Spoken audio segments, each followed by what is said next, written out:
his law. Hear what Christ our Savior said. Thou shalt love the Lord thy God with all thy heart, and with all thy soul, and with all thy mind. This is the first and great commandment, and the second is like unto it. Thou shalt love thy neighbor as thyself. On these two commandments hang all the law and the prophet. Glory be to the Father, and to the Son, and to the Holy Ghost, as it was in the beginning, is now, and ever shall be, world without end. Amen. Amen. Each may take charge in his Christ.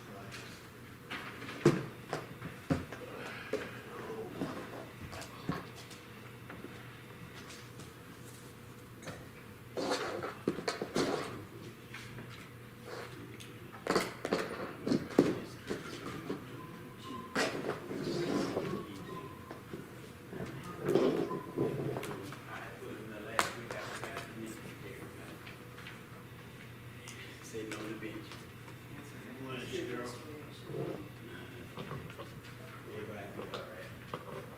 See the top, this is what Sister Nikki taught me when I had to teach. Church, and she couldn't get nobody, so she sent me a text the night before. And I just happened to look in the text and I answered it, so it worked out just fine. Great lesson, y'all. A lot of symbolism, a lot of stuff that we take for granted and stuff, but you know, it teaches us. Like sometimes we all, you know, you hear people, and it's bad when you start making things cliche, you know. Say, if you're gonna worry, don't pray, but if you're afraid, don't worry, you know. Sometimes we forget about just how powerful the God we serve is, you know. Deborah, leader in a national emergency. Deborah was like a influence this year. I wish you could have been there. Had about 60 people looking at me, looking dead in my mouth. Y'all these glasses ain't doing. Well, I can't see nothing. I'm pretty blurred. But nevertheless, God will be done. Deborah. At the time, Deborah, a prophet, wife of Lipton, was judging Israel.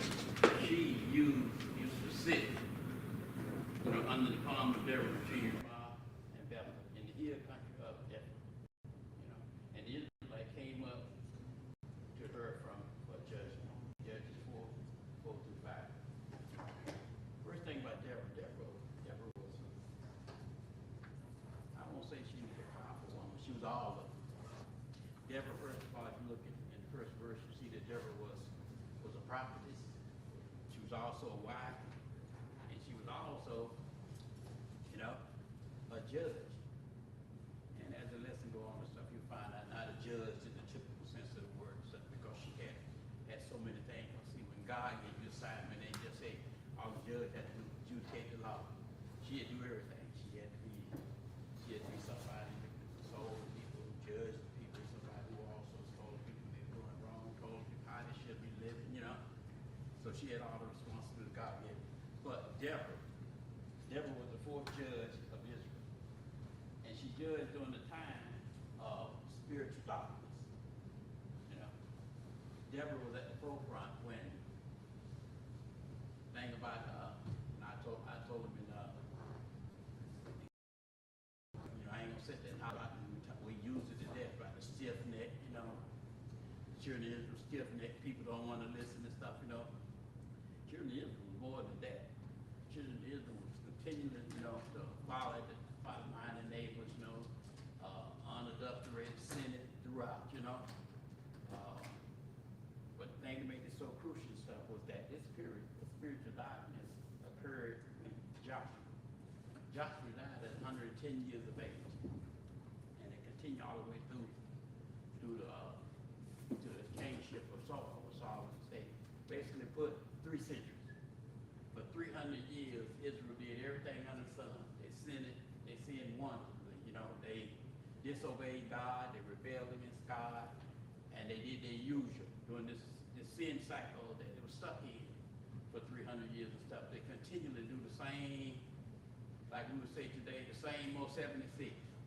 Rebel against God. God would either send another prophet or another leader to try to talk to them, or he would send the enemy, you know, to deal with it. And then they would turn around and turn and repent, you know, and then whatever they did to get away, they say, well, God, he done saved us one more time. And they turn right around and do the same thing over and over. And they did this for 300 years, you know. So you can see, during that time when Joshua died, no centralized figure, you know, in the leadership position of Israel. They had people who God sent. The last one before this lesson take place was Edu. Edu had went and had killed the king of their chief enemy and stuff, you know. Kind of humorous sometimes. You have to sit there and read this stuff for yourself. Go back in the Judges and read the chapter before. And Edu had killed the last Canaanite king, you know, that was against the children of Israel. Big fat man, George, wore about 400 pounds. So Edu had made a dagger, if you would, on two ends, you know, had a blade. And so he kicked everybody out of the man's parlor. When he kicked everybody out of the parlor, he locked the door and he stuck this knife in the fat man's gut. He was so big, when he stuck him, the knife went in, the belly swallowed the knife. So the king ended up dying because the people kept waiting on Edu to come out. He done locked the door and closed all the windows, and he done eased out through a little crack. And when they finally broke in, by that time Edu done escaped out of the city. He gone. But the king man died because they couldn't tell. They thought he was just sleeping. And they said, the thing that got me was when you read it, they say, and the dirt came out of his belly. It was a big man. And that was the last king. And then when Edu died and stuff, the children of Israel saved again. And they went back to the same sin cycle. But this was when today's lesson take place. This is when Deborah come along and stuff, you know. She the next one God sent. And the thing about Deborah was divinely led. You know, the Spirit of God flowed through her 24/7, one no in between. And Deborah being like she was, even though she was, you know, a prophetess, which means she could predict and see the future. Divinely inspired coming from God. But she also performed, George, that's why I say she's a remarkable woman. Guess what? Still took her husband, you know. She still did all the things that you know, a wife or a family would do. Fun about the lesson and stuff don't say nothing about whether Deborah had children or not. You understand?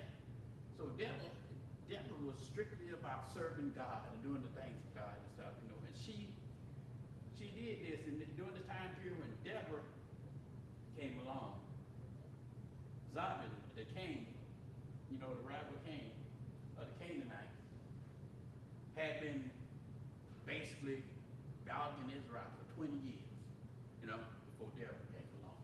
So now here, Deborah come along and stuff, and Sisera was his captain over some military leader. So, you know, when you look at it, you look at Israel back in the same sin cycle. A new king got his army, you know, against him. They had a super general. I want you to remember this number: 900 military chariots. This is what, you know, the Canaanite king had at his disposal. That Sisera, his captain, had at his banner. And the thing about it is, all the things Israel had was infantry. Yeah. But God said and told Deborah some things. He said, you know, I had to laugh and I said, it's you know you got to be powerful when you got a palm tree name after that you set up the judge, you know, your country, you know, set up the you know. And the thing about it is was that had already been allotted, you know, because remember when they crossed over, you know, Jordan River, eventually God had allotted what of the 12 tribes, what land they was going to get. See, by now, everybody had been allotted their land, you know. And don't forget, you know, just for you Bible scholars and stuff, how many tribes went across the Jordan? Anybody? How many crossed over? They put 12 stones in the wood, but two, you know, just for general knowledge. Benjamin, I think Benjamin and Dan, Benjamin would have been the younger son. They didn't cross over. They said, we like where we are, you know, so they stayed. And this is what you eventually later on when they divided, that's where you end up with the southern tribe and the northern kingdom and the southern kingdom.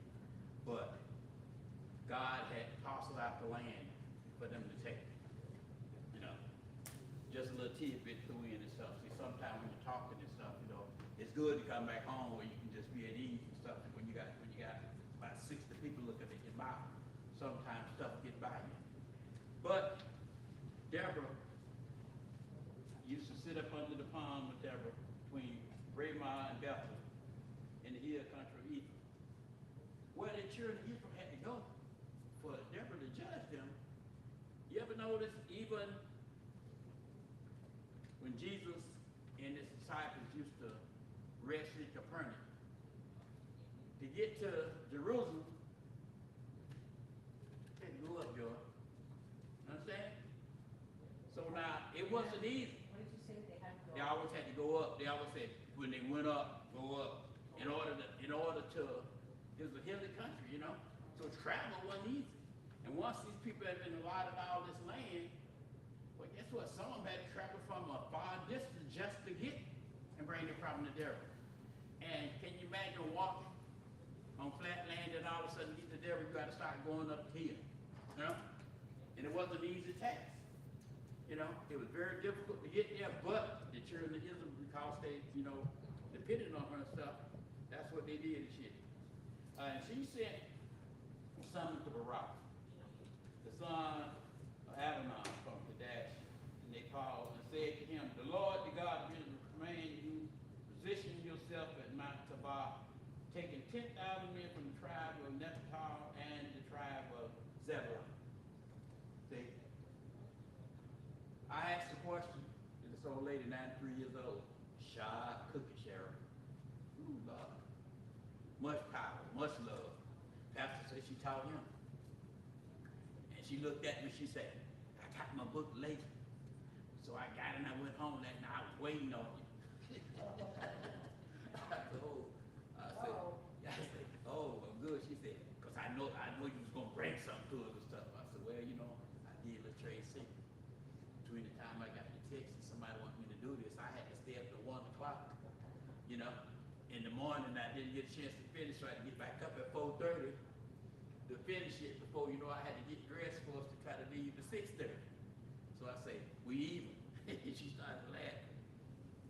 Well, I asked the question, starting up the lesson, I say, how many of y'all here think that, who read the lesson, think that Barak was scared, he wasn't, you know, he just wasn't for real?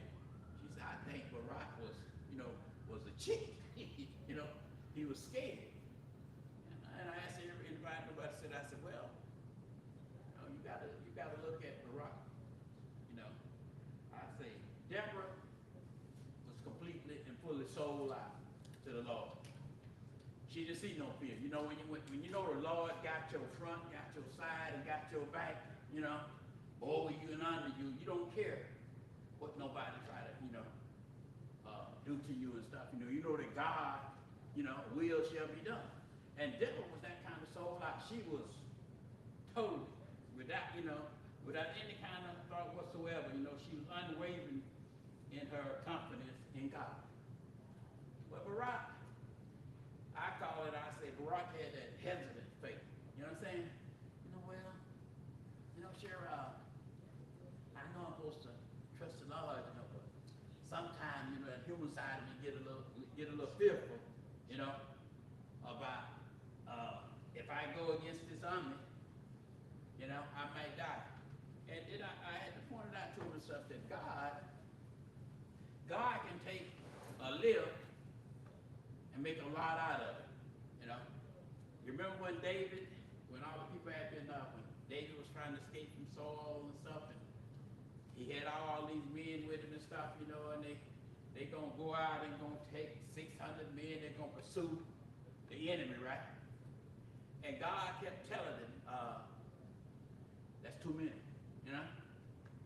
So he kept breaking the number down from 600, so you don't need that many, you know, and they said, hold up, we're chasing the whole army, you know, and 600 men. And so with God, a few is enough. It got down to it, God told him to take the men, the ones who was worthy, you know, and he told them up front.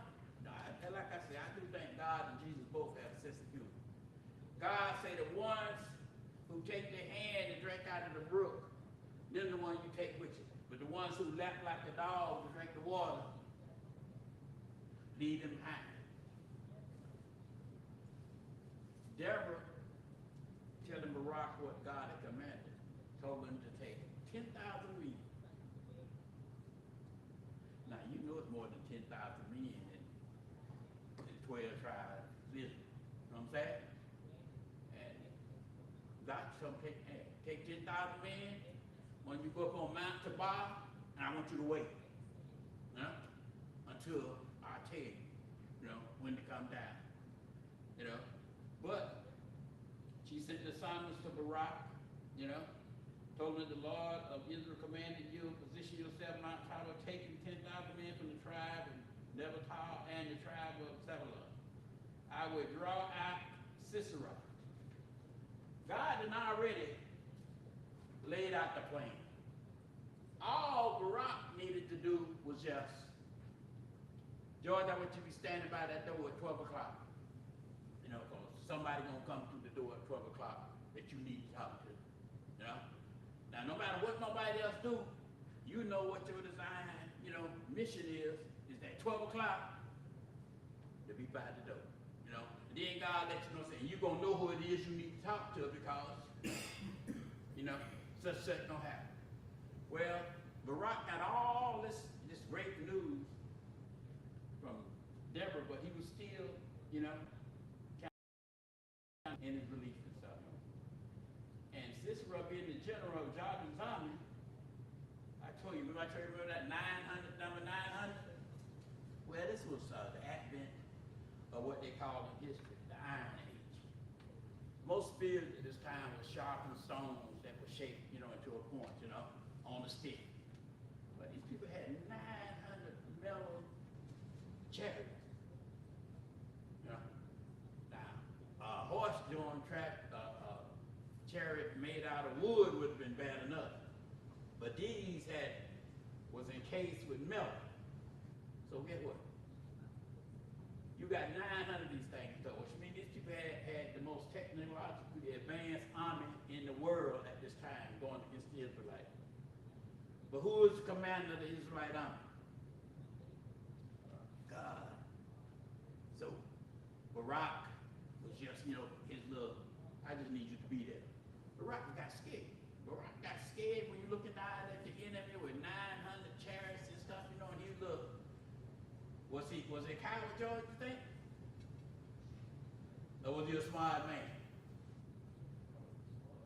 Well, I looked at Barak, you know, with genuine sincerity.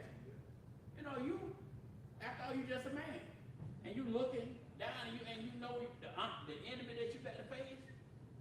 He got chariots when ain't nobody got no chariot. First of all, the stuff, imagine what people looked like when they saw the first Model T Ford rolling off the assembly line, you know, by Henry Ford. The ones that had some sense got out of the way, you know, because they were still riding around with horse and buggies. And it's funny too, the first cars didn't have no brakes. Model T had no brakes. The only way they stopped it once they got it started was to run into a tree. Can you imagine how many people died, George, that had whiplash or broke necks? You know, finally somebody come up with the fact that you needed a brake in in this vehicle that she was doing.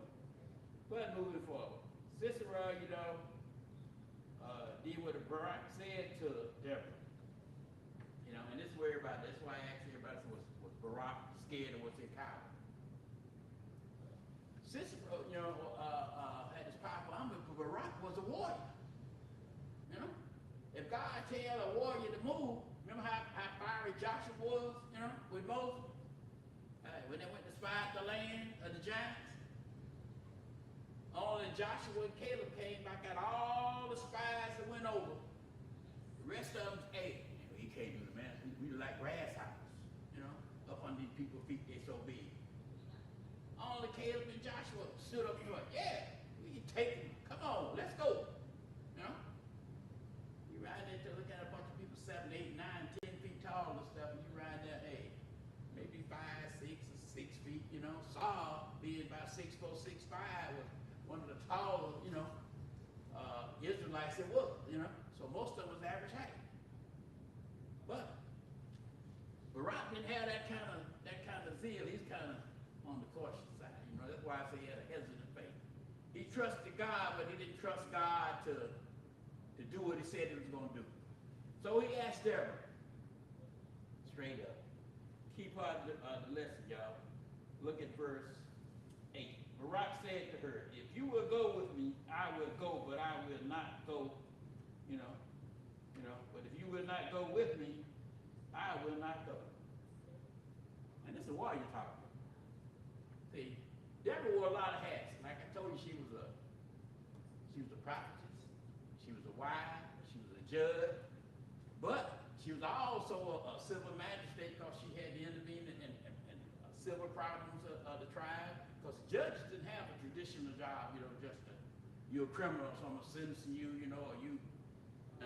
She had to do a whole lot of things according to what it was God was trying for her to do. And on top of that, she also had to play the general, for the nation of Israel, because, hey, ain't no command. Joshua gone now. See, Joshua had all them titles. Joshua was fiery, he was ready to go fight.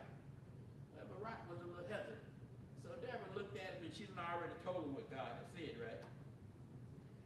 And then she summoned Barak, to Zebulun, summoned Zebulun and Naphtali to Kadesh, and the 10,000 men. They went up to behind him, and Deborah went with him. Then Deborah said to Barak, who wants to guy there, right? Hey, get up! Get up, Sheriff. Time to go. Barak was probably shaking in his boots, But, she told my brother, get up, up for the day. This is the day when the Lord has given Sisera to your hands. Has not the Lord gone out before you? So Barak went down to Mount Tabor, with 10,000 men and warriors following him. Wouldn't go. Scared to go. You telling a married woman, who got to be the prophetess and the judge that God done appointed this time, well, if you go, I'll go with you. But if you don't go to battle with me, I ain't going. And I asked everybody that I had started, so you think Barak was a coward? He was just intent and scared. And everybody had to think for themselves, I said, well, that little Barak in me too, It ain't about trusting God. It's about, hey, what eyes you looking with? With the spiritual eyes, you already see the battle complete. With the worldly eyes, you're saying, man, ain't no way in the world we can defeat these people. And show you how, George, how the devil's working, Wednesday night, 4 days, Thursday morning. My thing was, I think it started raining on them, But somewhere I read in the lessons that the riverbank that they was, around, the riverbank, because God got a way. When God send you to do something, God will always make a way, for you to escape. And He'll also make a way for you to achieve victory if you to have faith enough to follow Him, unconditionally. Well, be as it may, because this was God's battle Barack and Deborah was just some pods that he had plugged in to fit. All of these Mellow's chariots that he was so afraid of, what happened when water hit dirt? And enough water hit the dirt that it turned sluggish. And then it get deep. They all got stuck in the mud. So here's this mighty army of chariots, you know, stuck down in mud, couldn't move. And now here all of a sudden, see, you tough as long as the chariot's moving. But when they're stuck in the mud, and most chariots had two people on it, you know, one to drive and one to throw the spears, you know. So you're talking about 900 chariots times 2. So now, who got the majority now when you got 10,000? You got 10,000 men coming down on 900 chariots. Now, see, God will always fix it so if you follow him, that you're going to come out with an advantage. They stuck in the mud, couldn't move. Barack finally got his courage to go on attack. So he got running. You know, he ran to a friend of a friend that he was all right with and went to his house. You know? Yeah, bro. You know, was, I won't say he was a traitor, but he was a turncoat. He used to be on the children of Israel side. Then he switched, you know? The side. The thing about it is, his friend, assessor, but guess what? His wife didn't. God took this relatively unknown woman who's not, you know, of the tribe of Israel, you know.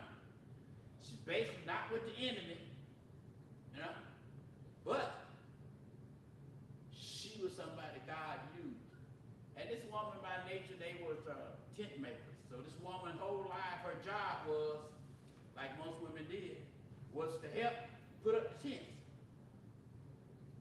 So the lady was used to handling a nail with a hammer. And she probably had to be strong, y'all. Because you know, when you try to drive something in, I find that out in the military, and they didn't know what I'm talking about, 200 passes. I was in Germany, we were watching steel tent pegs just bending in half because they're trying to beat them in that first layer of that old frozen soil in Germany.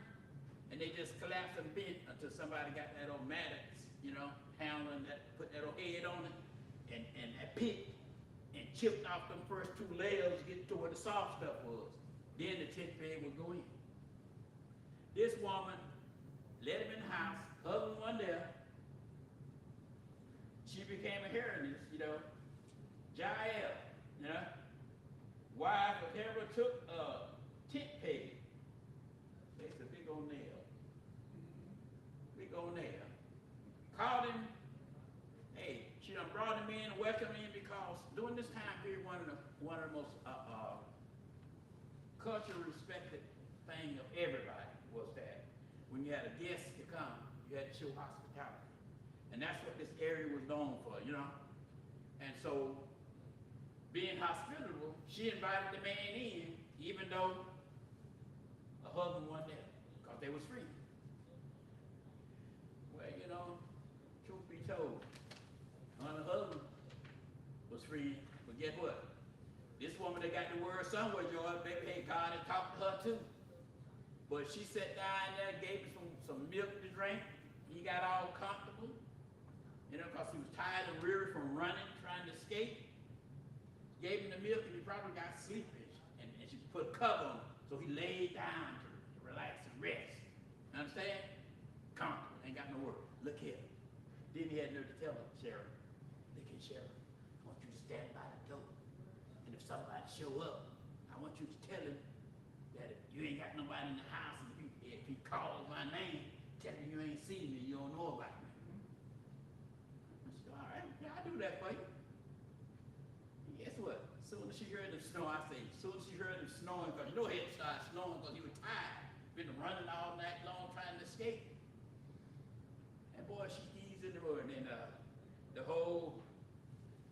assembly started laughing, Sherry, because they visualized, like, you know what kind of shoes them folks had back in the day? Them old claw-looking shoes with the turn-up toes and stuff. I said, everybody ever seen Sinbad, Aladdin?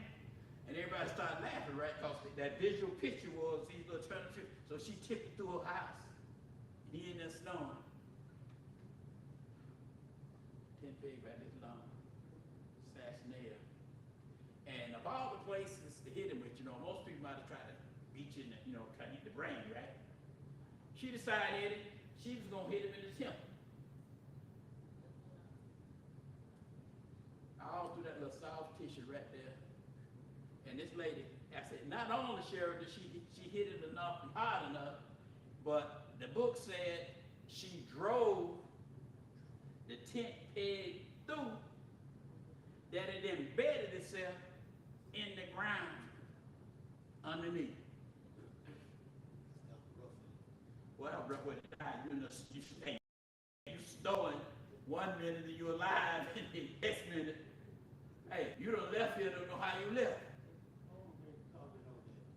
But when I read that, I was like, wow. I mean, it hits you just to think about it. She took a 10-piece, drove it through the tip of his head, and went all the way through his head. That's kind of rough.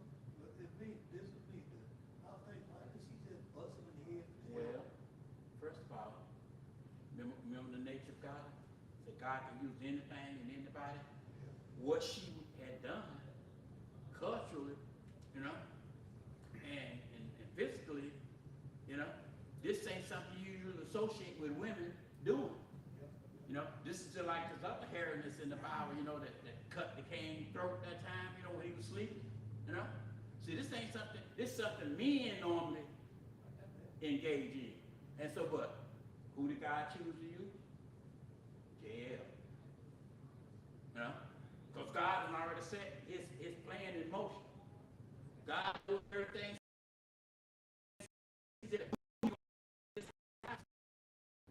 Knew the man wasn't going to be home. Well, frankly, in like verse 9 it says, the Lord will sell Sisera into the hand of a woman. And so maybe she was the destined person. Already prophesied. Yeah. Deborah had already prophesied because God had told her what was going to happen. Barak just didn't process the method. God done laid this roadmap out for y'all. You got to do is just be where you're supposed to be, you know, and do what you're told to do. Yeah. But, you know, I ain't going to say that Barak was a coward. Barak was just a man, you know. And he had, as a man, he had emotions and fears like everybody else. But guess what? His problem was, unlike Deborah, he didn't put his faith and his trust in God to deliver on what he said he would do. You know, and that sometimes, and that's just like with us. Children of Israel was enslaved in Egypt for 450 years, but they had faith enough to keep praying. How many years were black folks enslaved in this country? 400 years. Now, we ain't no different than children of Israel. Look here. When God helps us, we do good, you know. But I was sitting there, me and George was sitting there talking the last day, Friday. And I told George, I said, you know what's funny, George? I said, you know, you look at when all the leaders that God had appointed to help Israel died, Israel, you know, regressed. They didn't go forward. They regressed and got worse than they was from that point. I said, since 1968, we still stuck following the dream. We in what? 2026. Dr. King died in 1968. We done had all these leaders come forth, but ain't none of them been able to take us from the dream forward. Well, when you think about it, though, I listened to this whole documentary on Clarence Thomas. Mm-hmm. And if you look at who's really taken the But see, he was was never leadership. Clarence Thomas was a Oreo plant from the start. Clarence Thomas had never saw himself as being black. Well, I thought he belonged to the Black Panthers. No, Clarence Thomas was an Oreo who tried to seduce Barbara Jordan from Texas, and she told him, "I got a husband, you ain't qualified." And he tried to blackball her career. See, Clarence Thomas was one of those, what we refer to, Cheryl, in the black vernacular, he was a pure Oreo. He was black on the outside, but he was whiter than any white person that he wanted to pop, you know? Wow. And Clarence Thomas has always been that, since the day he was appointed. Look who appointed him. Who was president in 6 days before Johnson took over? Who took over? Johnson didn't appoint him. When Johnson last time, when Johnson went out there and stuff here, huh? No. You know, hey, Clarence Thomas was he was their mouthpiece. Everybody couldn't understand why one of the best generals in the world could work, you know, to work for under, you know, the Bush, you know. See, they couldn't, Colin Powell, everybody just couldn't see how can Colin Powell be the full-size general working with all these people that's doing everything under the sun, you know. But see, you have to understand one thing, you know, it's a place, and you understand, and that's just for some people, you gotta have somebody at the table anyway, Cheryl, even if you're not getting what you want done, you understand? Somebody gotta be there, and Colin Powell was the top dog. He was over the staff of all them generals. He was the general in charge of all the generals. Yeah. You know? Well, as far as like voting rights and things like that, I mean, you could say that Clarence Thomas is really the person who is destroying all of those things. Clarence Thomas was a political appointment. The Voter Right Act of 1965, Voter Right Bill 64, Act of 65, all that was passed. And then Clarence Thomas was somewhere out there on the sideline playing politics, playing a little judge who was kissing butt, you know? And by the time the Republicans got in there and stuff, you know, 6-8 was a pivotal year in this country. Politically, economically, militarily, you know. 6-8 was when they decided to send more men to Vietnam. They decided to try to bomb Hanoi and everything else. So the war escalated. It went everything. And see the thing, Cheryl, that got me, and Eddie know what I'm talking about. During that time, everybody black in this area went to, you know, to the board, you know, to be, you know, everybody paid for stuff. 1A. You did for military duty, you know? I ain't care what I saw a boy had a stack of medical files that big, he had a bandage on the leg, couldn't hardly walk. And the man stumped the table and said, "You good." So see, he was a lost in time, he's still lost in time. And rather than the most hated black man for the position he took, he know absolutely nothing, you know? And still ain't know nothing, because he was a boss man, you know? And see, sometimes, like I said, we stuck, nobody was able to enthuse or generate the kind of calm and the kind of push that Dr. King did. You understand? Nobody was able to take that mantle and move forward, you know? And see, when you're stuck in the sand and everybody's sick in the head, cause let's be for real now. Like the children of Israel, hey, for black folks,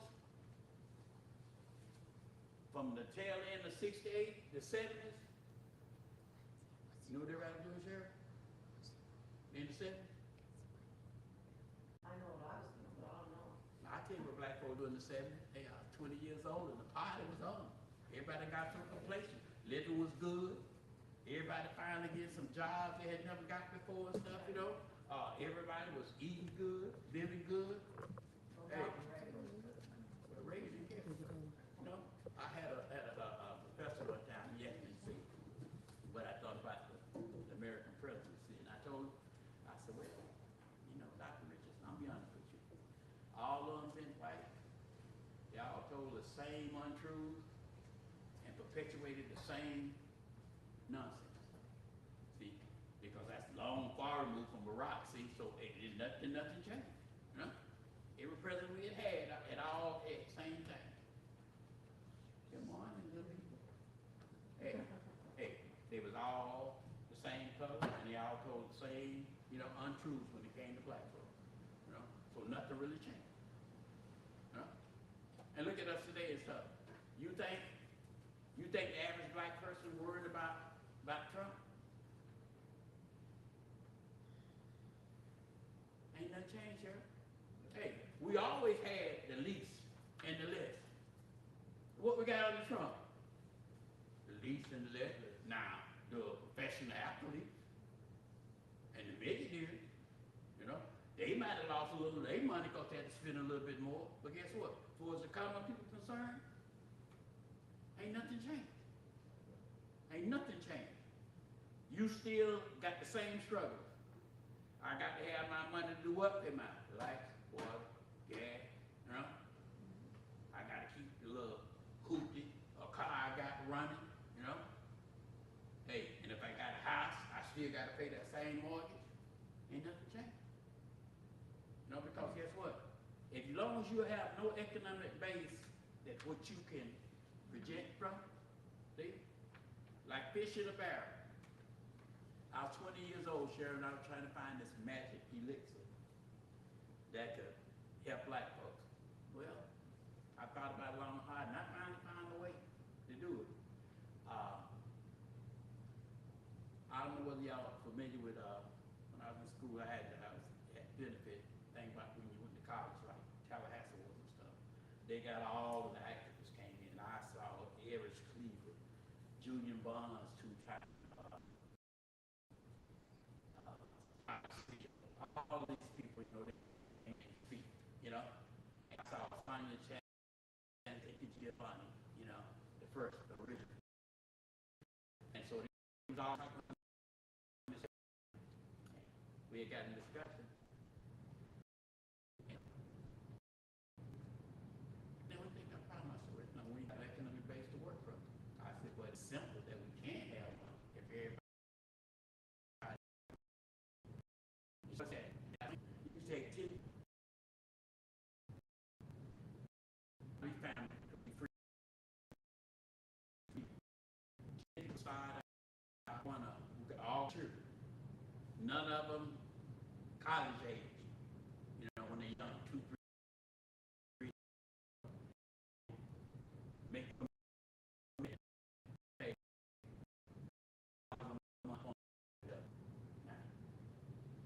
10 people pay $100 for 12 months. How much money you got at the end of the year?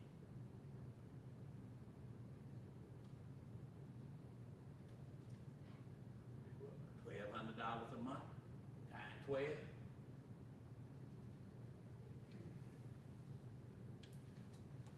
Are you gonna tell us, or are you gonna make us do the math? Well, see, you got 10 people that pay $12, okay? You know that's $1,200. Yeah. That's $1,200. Now you take $1,200, you know, for 12 months. Understand? Right. 14,000. 1,000 for 1 day. Pretty much. Pretty much. For 10 years. Got your math done? Okay. 1,200. 1,400 for 10 years. 12, hey, just say 1,400 for 10 years. Okay. Now what you got? 14,000. No. All right. Now, your children still ain't college age. You understand? You keep paying this. The next year you stack that money on stack. Now, in a 10-year period, when you done stacked all that money, but you know, we're not sure. By the time these kids get age, get ready to go to school and stuff, you got to get some total about $140,000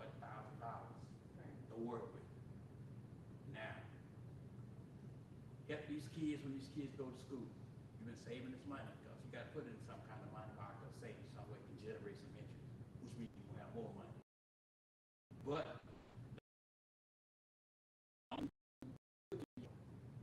off the school, you stick with them till they complete school, is that you got to join us.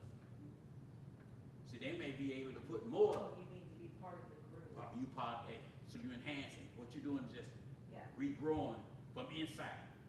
But you start the economic base because you got some money to work with. And it can work with the church, it can work with the school, it can work with friends, it can work with anybody. But you gotta have the commitment. See, if you have no economic base to start from, what you're looking at on Main Street is not the Main Street that I grew up with, that George grew up with, that Eddie grew up with here in St. Joe. All right? We had 3 grocery stores, 2 gas stations. We had a drugstore on the corner with a man who practiced dentistry. You know, we had 2 funeral homes. That was just what was here in St. Joe. You know, that's the St. Joe we grew up in. We didn't go to town. Then we go to that old Dairy King thing like they had to go get some ice cream or something, you know, or a fish sandwich. But Well, I there's a Main Street in those homes in there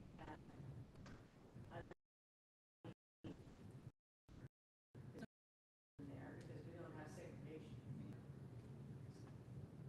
There are some ways that all small rural communities are the same, especially when you have a major business that abandons you and leaves you with nothing but toxic, land that you can't do anything with. I grew up in Middletown. They left. Champion International took all the woods, got as much as they could, and then they did this huge scam, got out of cleaning up that mill site. And it's sit there, and there's no economy in the community I grew up in. sure. So I get it on some levels, it's the same thing. It's being taken advantage of by the powers that be and being left with. The power to be gonna always try to explore. And the thing about the stuff is, what a lot of people miss the boat, and Eddie and George said to it, and everybody knows. If your daddy worked in the mill, you couldn't work. Now, You couldn't work? no, that's why everybody had That to leave. wasn't where I grew up. That's why everybody had to They leave. It got was, hey, family members across the country no, working in the mill. no, if your daddy worked in the mill and stuff, and then had a nepotism, you couldn't, so, Because they might have some impact on the way Well- paper is made. see, I mean, Money in one family. well, they don't. Oh, too much money in Well, the family. you block. But see, Ah. that didn't happen. Wow. That didn't happen across town. No. And you have to understand too, Wow. majority of the people that worked at the paper mill here in St. Joe weren't from St. Joe.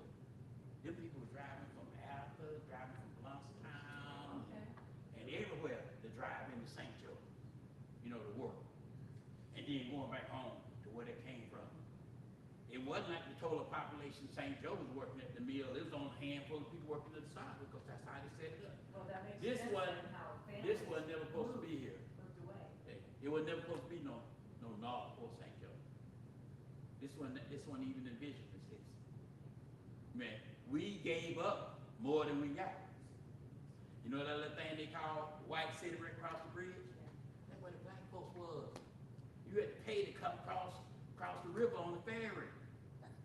Black folks left there.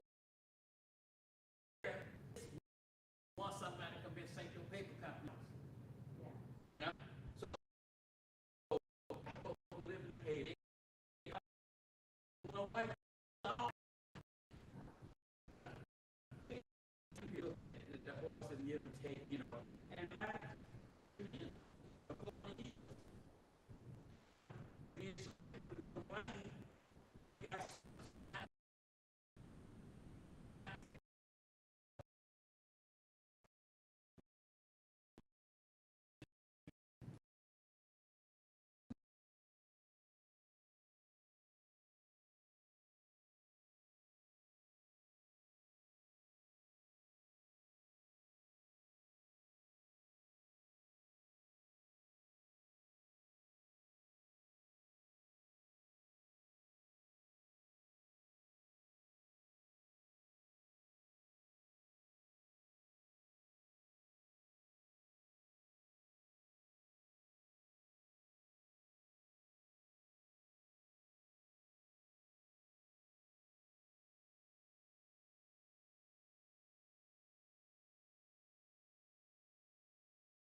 First thing they're gonna dare in your face is, I give you $40,000 for the land.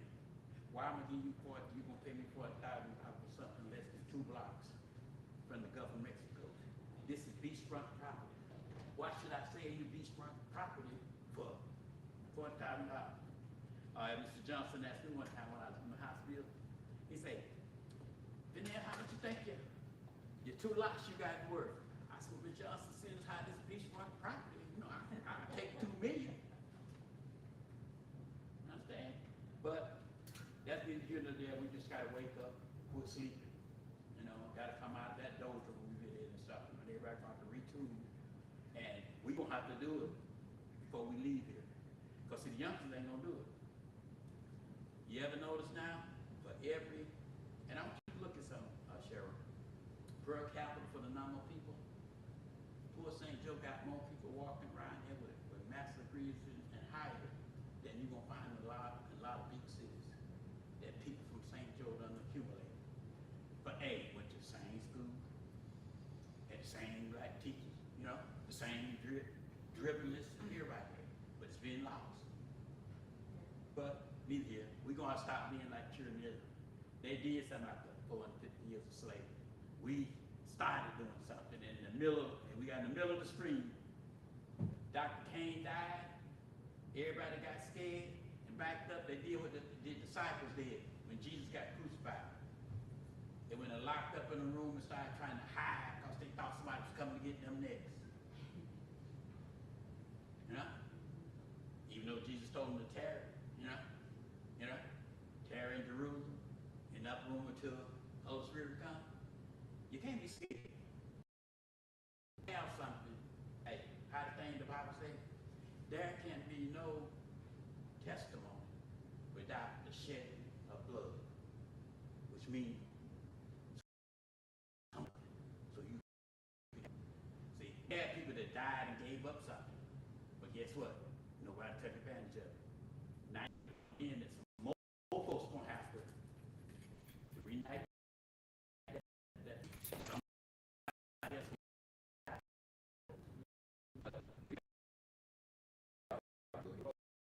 To finish the lesson. And Daryl, when it was all over with, and JL had put put that spike in there, she told Rob, and he kills him. He heard he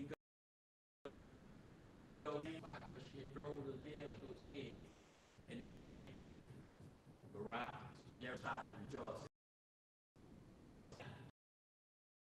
Over pursued Sister Rob. When he came into her tent, behold, Sister Rob lay dead, and the nail was in his temple. And Barak and praising God. Moral of the story lesson to be learned is trust God. Trust God. Not human emotion, but human nature. Trust God, and God will always do what he said he will. Great lesson. Cheryl, you ready?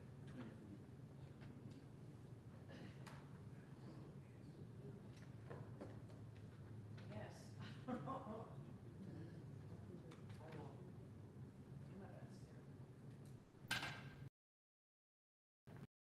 Do my best.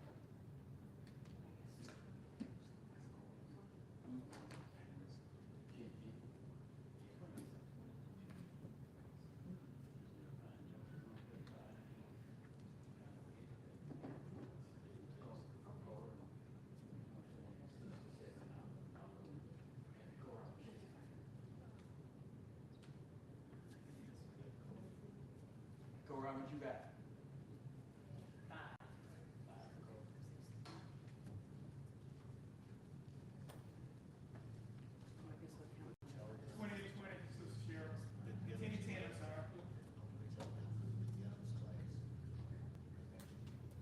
So tell the students, what should I do?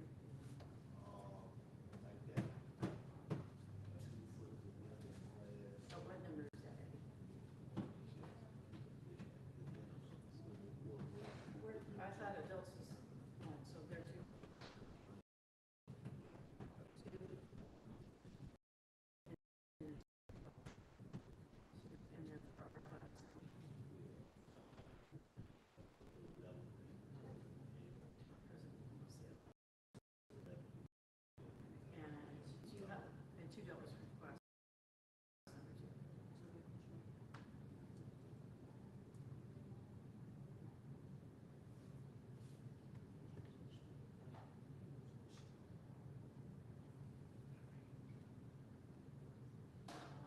morning, everyone.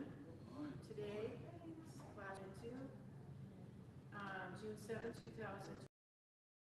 Teachers present, total present today.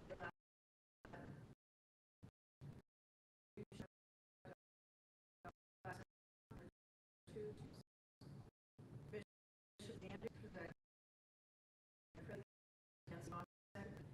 Reverend Christopher T. Jordan, Pastor, Brother Clarence Monette, Superintendent, Brother Eddie Fields, Assistant Superintendent. Bible verse.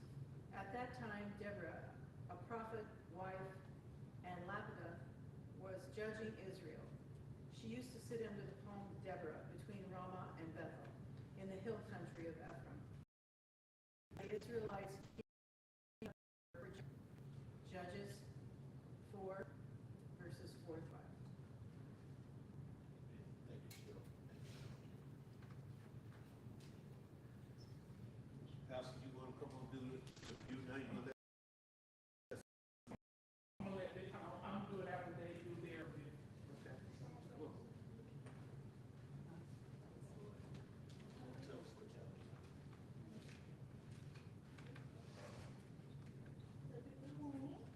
y'all do. Good morning. Okay, we learned about a lady named, what was her name? Say it loud. Say it loud. Deborah. Okay, she was the wife of, what was that man's name? Say it again. Rock. Okay, our book, we had a true or false session, and we found out that some of those things were false. They said that they had an army of 20,000 people. Was that true? How many people did they have? 10 what? 10,000, I wow. can't hear you. 10 what? 10,000. Okay. We also learned that, who is always with us? God. And Bethel? Ah. When you draw on TV wall? So, we shouldn't be if mom is not with us. Okay, thank you. Yay.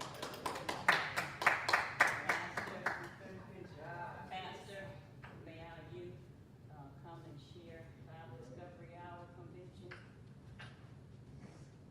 Well, I was there personally. We did quite a bit. There was like a lot, I will say. But while there, the only real things that I most remember about Deborah, because there was a lot that they told us, was that she had became a judge. And I personally think that's a feat of multitude. And she was what? Was she fearful? Nah, she was really courageous and brave. Okay.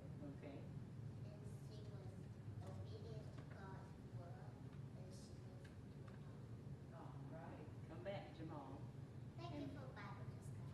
Right. We just want to thank you all for allowing us to go to Bible Discovery Hour Convention. Yay.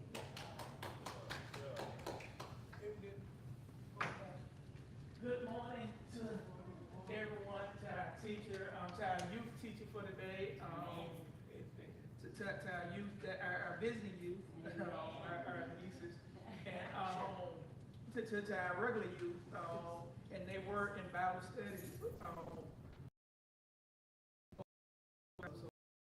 And Jamal, what's that about that, bro? She became a judge.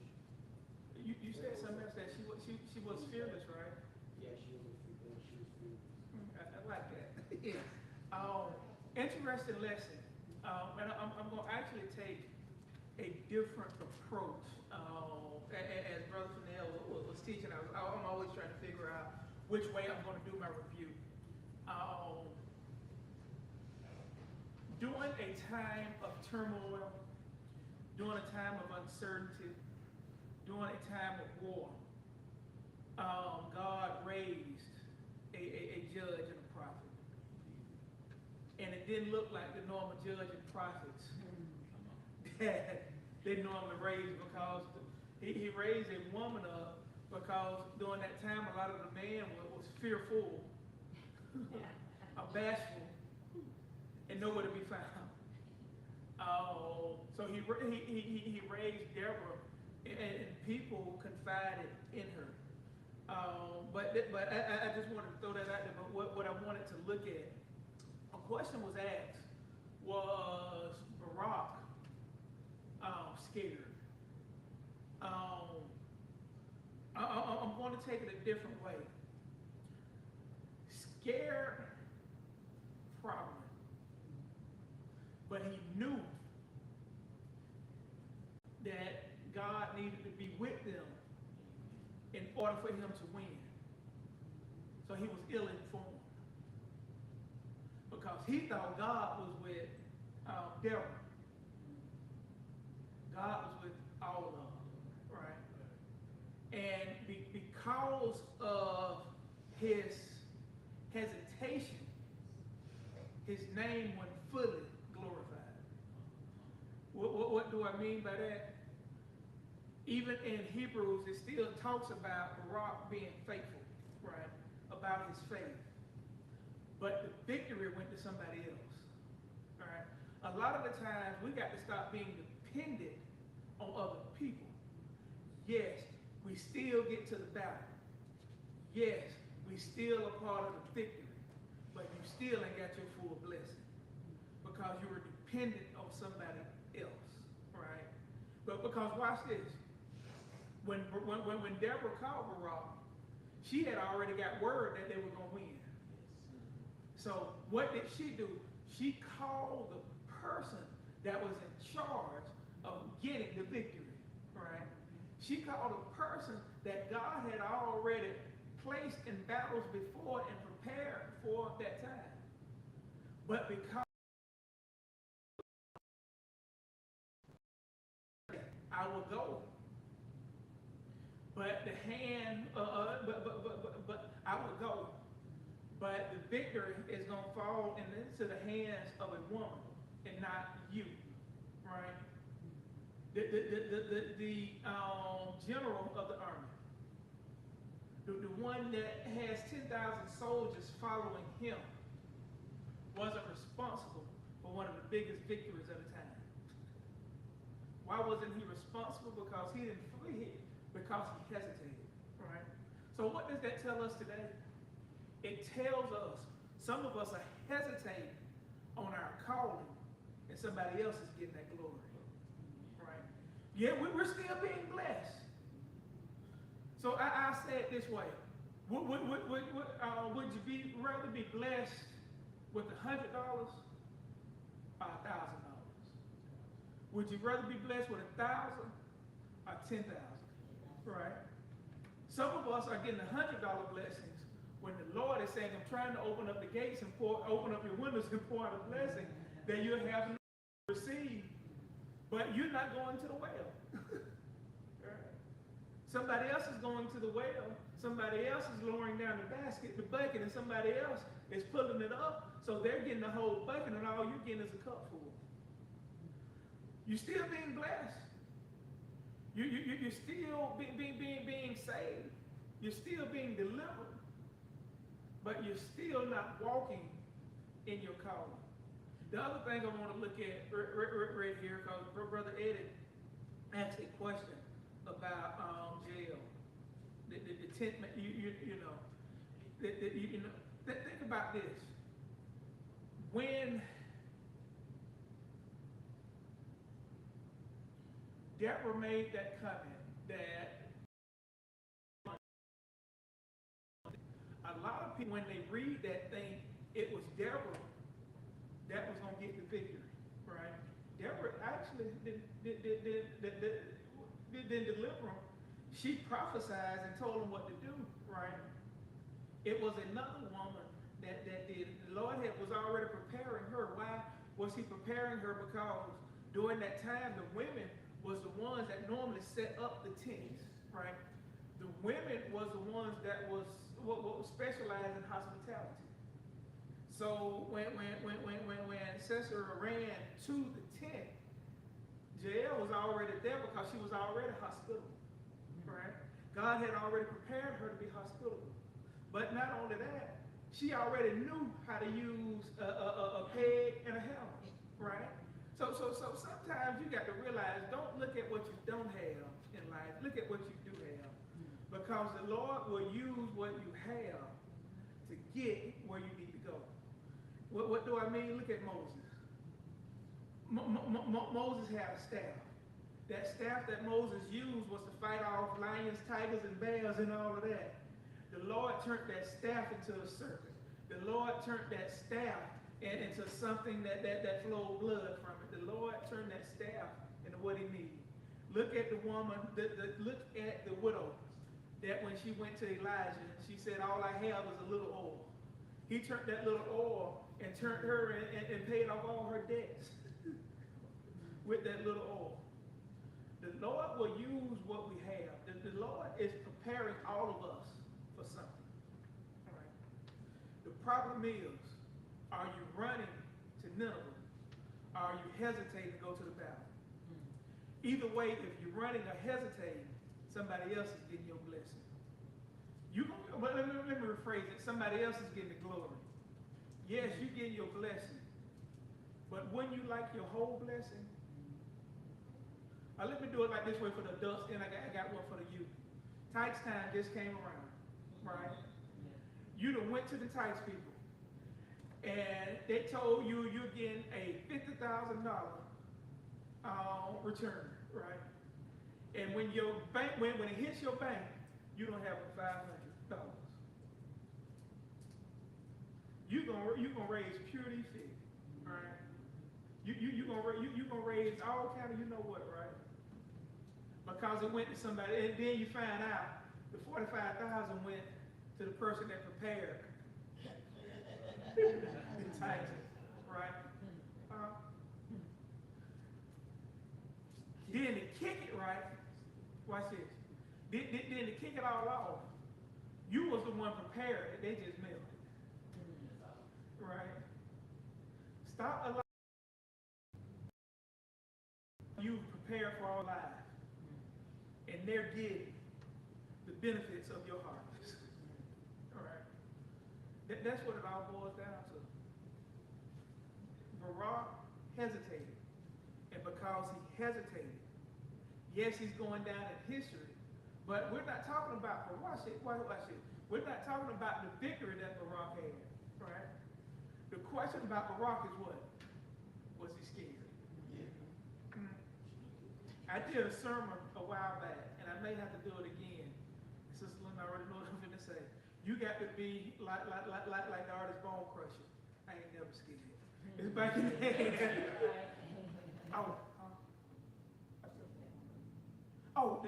You. I got a question. Would you rather your parent when they go to the store and they walk down that Nike aisle in the shoe store, and you see them pair of Jordans, would you rather one shoe or both? Okay. You'd rather one shoe or both? Both, right? So to our youth, don't hesitate on your blessing and allow somebody else to get your shoes.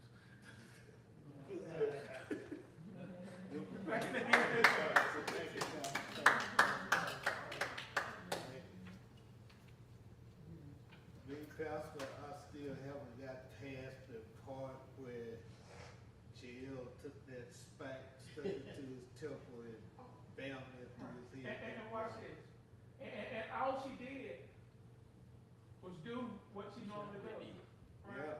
Yeah. To us, it looked grueling. Yeah. To her, a tent wasn't in the ground until it was all the way through. Right? Yeah. A lot of us, the Lord has prepared us to do stuff, and we stop short.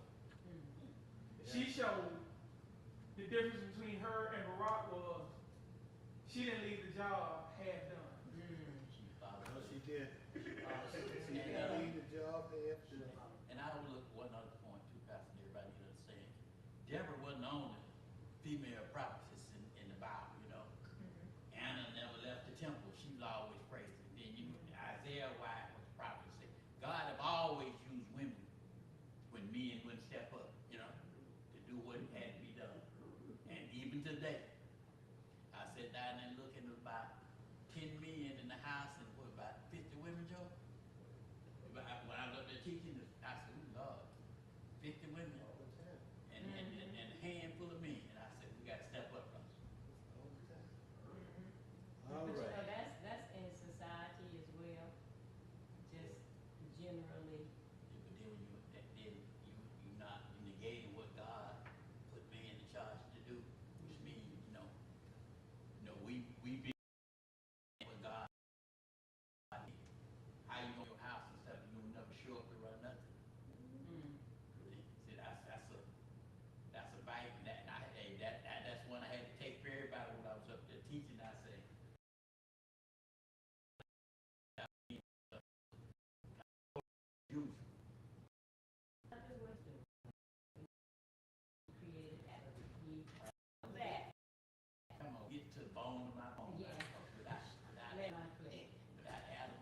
be no evil. That's right. That's another sermon. We going there, Pastor. And to the guys, a lot of the reasons why we're not showing up, because we have to go back to when Moses came along. What was the decree? Let the women live, Yeah. kill the men. Yeah. When Jesus was born, what was it? Kill the man. Yeah. Right. What are we doing now? Killing the man. So if men don't help keep other men alive, how can we expect a woman to do it? Church school was open at 9:35 a.m. with the singing of Yield Not to Temptation, Apostles' Creed, prayer, responsive reading, lesson text, and decalogue. Key verse at that time, Deborah, a prophet, wife of Lipidoth, was judging Israel. She used to sit under the palm of Deborah between Ramah and Bethel in the hill country of Ephraim. And the Israelites came up to her for judgment. Judges 4th chapter, 4th to 5th verse. Review the lesson by the pastor, Reverend Jordan, and then the beginners class did a review, outstanding review. Bible Discovery Hour review by Jamal and Ricardo. Superintendent Brother Eddie Fields, Reverend Christopher Jordan, pastor. Total present today 11. Total contribution $67. Can I get a motion on the So, motion? Got a second? All in favor? All right. Let's stand for our church school creed. one thing, brother, Ed, I want to make this announcement now, and I will again.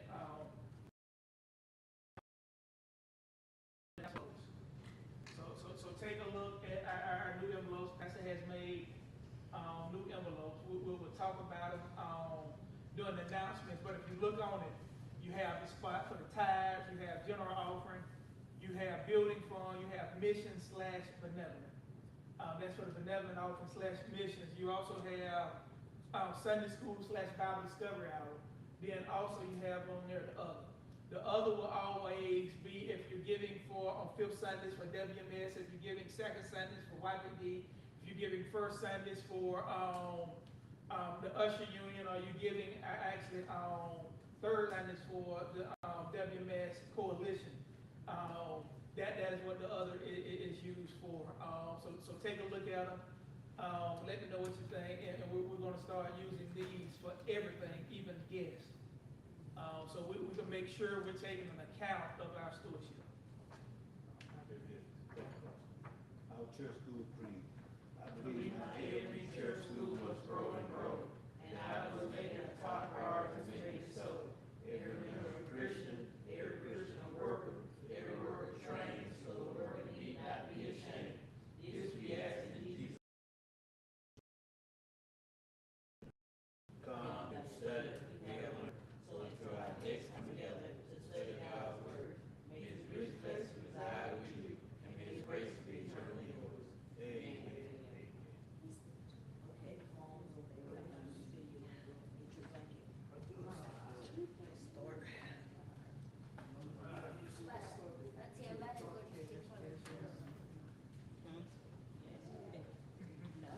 it. Watch this. All the end of council was them. It's these envelopes. I printed this envelope. We'll make some more.